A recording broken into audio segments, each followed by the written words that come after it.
Tapi yang kita utamakan adalah akses nelayan dulu. Akses nelayan bisa melaut dengan mudah. Penghematan. Jadi untuk yang dihemat sesuai dengan apa yang disampaikan Bapak Presiden, bahwa perjalanan dinas akan kita potong, sudah dipotong separuh ya. Kemudian kegiatan-kegiatan yang tidak penting seperti mungkin seminar-seminar yang nggak penting itu juga kita hilangkan. Kemudian kegiatan-kegiatan lain yang menghabiskan biaya seperti upacara pun kita laksanakan secara sederhana saja. Jadi tidak lagi upacara besar-besaran. Namun untuk kegiatan yang operasional itu tidak bisa kita hilangkan begitu saja.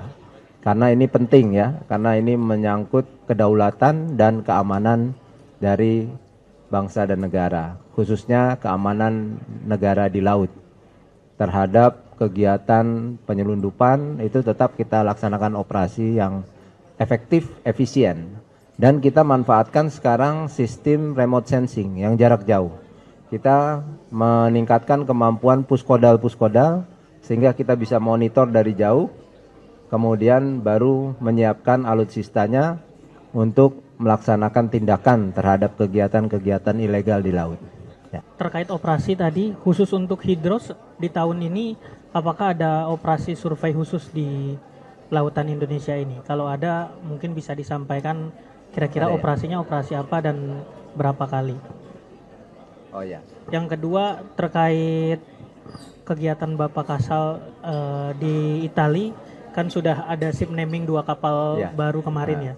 Mungkin bisa disampaikan juga itu nanti dibawa ke Indonesianya kapan, tibanya kapan, apakah berbarengan, kemudian akan ditempatkan di mana dan sebagainya. Yang terakhir soal kegiatan kemarin Bapak di Lampung terkait dengan panen, kemudian ketahanan pangan dan sebagainya. Apakah memang ini juga nanti akan dibawa ke Rapim Angkatan Laut Pak, karena arahan dari Bapak Presiden saat Rapim TNI Polri maupun Rapim TNI kemudian dari Rapim Angkatan kemarin itu fokusnya ke sana. Mana yang pantai, mana yang batas pantai maupun mana yang batas laut.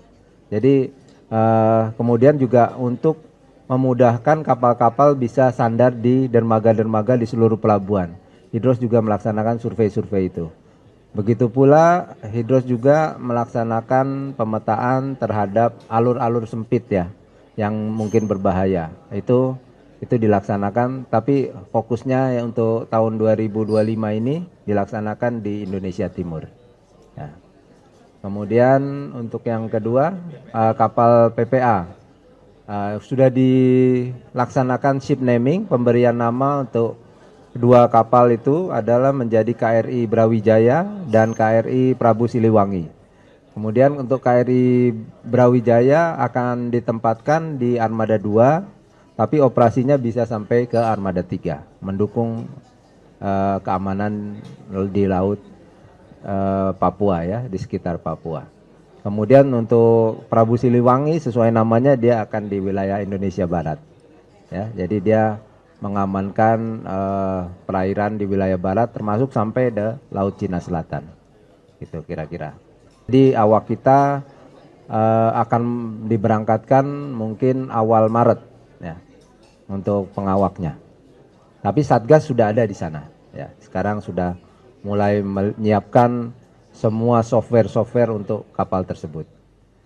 Kemudian yang terakhir ketahanan pangan. Kemarin kita melaksanakan program ketahanan pangan TNI Angkatan Laut di Lampung yang kita laksanakan terkait budidaya ikan ya, baik ikan laut maupun ikan air tawar. Kemudian juga di sana juga ada perkebunan, ada padi juga, kemudian ada jagung, kemudian ada cabai, ada buah melon. Itu dilaksanakan untuk mendukung kesiapan prajurit dan juga untuk mendukung masyarakat sekitar. Jadi sesuai dengan perintah Presiden, TNI itu harus sebisa mungkin membantu kesulitan rakyat ya. Jadi semua ini kegiatan makan siang bergizi juga kita laksanakan, Itu tujuannya adalah membantu kesulitan masyarakat dan membantu anak-anak sekolah, khususnya untuk membantu kecerdasan anak sekolah.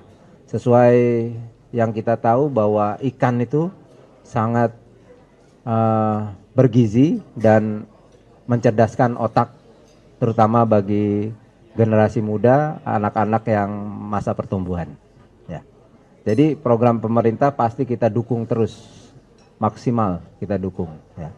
Karena TNI adalah tentara rakyat, kita harus membantu kesulitan masyarakat. Izin Bapak, Malaika dari Kompas TV, untuk Hari Hidrografi ini kan diperingati tanggal 4 Februari. Apakah nantinya akan menjadi hari besar TNI AL dan peringatannya akan seperti apa setiap tahunnya? Lalu untuk pertanyaan yang kedua, soal isu lain terkait dengan pembongkaran pagar laut, ini kan sudah beberapa hari ditunda karena cuaca buruk.